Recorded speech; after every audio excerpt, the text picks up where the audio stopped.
বাবা রাজু, রাত তো অনেক হলো, খাওয়া দাওয়া করবো না? বেশি রাতে খাওয়া দাওয়া করলে যে শরীরে ক্ষতি হবে বাবা।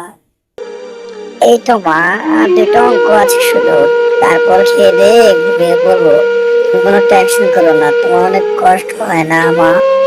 পায়ে কষ্ট হবে কেন রে বাবা? ছেলে মেয়েদের জন্য মা বাবা তার জীবন উৎসর্গ করে দিতে পারে, এটা তো সামান্য একটা জিনিস মাত্র।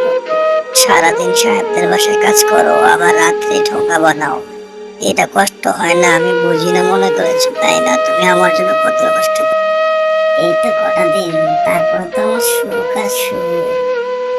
তারপর আমি পায়ের উপর পা তুলে বসে বসে খাবো শুধু। কেন সুখ কেন? আরে তুই বড় হয়ে মানুষের মতো মানুষ হলে আমার কি আর কষ্ট থাকবে রে বাবা? তুই কি বুঝিস না, তুই বড় হলে তো আমার সব সুখ সব শান্তি। দেখো মা, আমি বড় হয়ে একদিন তোমার সব কষ্ট দুঃখ দূর করে দেব। তোমার যত মনে আসে সব পূরণ করবো আমি, ইনশাআল্লাহ। আল্লাহর কাছে দিন রাত এই দোয়াই করি বাবা, বড় হও, বড় হয়ে মানুষের মতো মানুষ।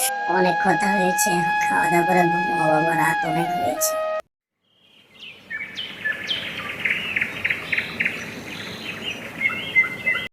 হ্যাঁ রে বাবা রাজু, তোর না বার্ষিক পরীক্ষার রেজাল্ট দিবে আজকে?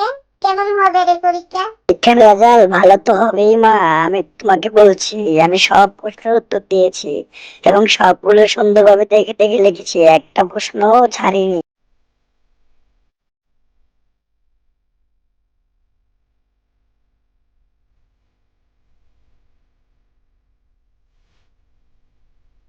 সবাই বসো, আজকে তোমাদের বার্ষিক পরীক্ষার রেজাল্ট, কিন্তু রাজুকে আমি সবার আগে রেজাল্ট দিতে চাই, কারণ সে এবছর রেকর্ড পরিমাণ নাম্বার পেয়ে আমাদের স্কুলের মান সম্মান উজ্জ্বল।